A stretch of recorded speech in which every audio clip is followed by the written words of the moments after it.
Gautam Adani Hindenburg की report के बाद अब इस रिपोर्ट ने अडानी की उड़ाई रातों की नींद, कंपनी के शेयर हुए धड़ाम।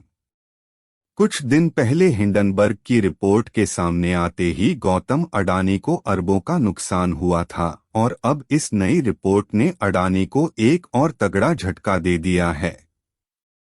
आइए डिटेल में जानते हैं। हिंडनबर्ग की रिपोर्ट के बाद अडानी ग्रुप को झटका लगना जारी है। कंपनी के शेयर बुधवार को धड़ाम हो गए। सबसे ज्यादा 35% की गिरावट अडानी एंटरप्राइजेज के शेयरों में आई। अडानी ग्रुप के शेयरों में ये गिरावट ब्लूमबर्ग की एक रिपोर्ट के बाद आई है। रिपोर्ट में कहा गया है कि क्रेडिट सुइस ग्रुप एजी ने अपने प्राइवेट बैंकिंग क्लाइंट्स से मार्जिन लोन के लिए बतौर कोलेटरल अडानी ग्रुप की कंपनियों के बॉन्ड्स लेने बंद कर दिए हैं।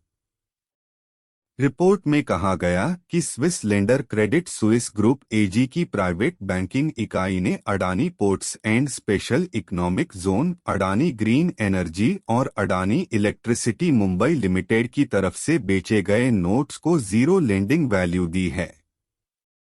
क्रेडिट सुइस ग्रुप एजी से जुड़ी खबर सामने आने के बाद अडानी एंटरप्राइजेज के शेयर बुधवार को कारोबार के दौरान 34.3% टूट गए। कारोबार के आखिर में अडानी एंटरप्राइजेज के शेयर 28.45% की गिरावट के साथ बंद हुए। हिंडनबर्ग की रिपोर्ट के बाद अडानी का रुतबा घटा। बंदरगाह से ऊर्जा क्षेत्र तक विस्तृत कारोबारी समूह के प्रमुख गौतम अडानी दुनिया के शीर्ष अरबपतियों की सूची में पिछड़ गए हैं। वह अब सबसे अमीर एशियाई या भारतीय नहीं हैं। उनके प्रतिद्वंद्वी कारोबारी मुकेश अंबानी एक बार फिर भारत और एशिया के सबसे धनी व्यक्ति बन गए हैं। अंबानी पिछले साल अप्रैल में अडानी से पिछड़ गए थे। अडानी एक सप्ताह पहले फोर्ब्स की अरबपतियों की सूची में दुनिया के तीसरे सबसे धनी व्यक्ति थे और वह बुधवार को 15वें स्थान पर फिसल गए। अमेरिकी शॉर्ट सेलर हिंडनबर्ग की रिपोर्ट के बाद अडानी समूह की कंपनियों के शेयरों में गिरावट जारी है। फोर्ब्स वेबसाइट के अनुसार 83.7 अरब अमेरिकी डॉलर की संपत्ति के साथ अंबानी सूची में 9वें स्थान पर हैं।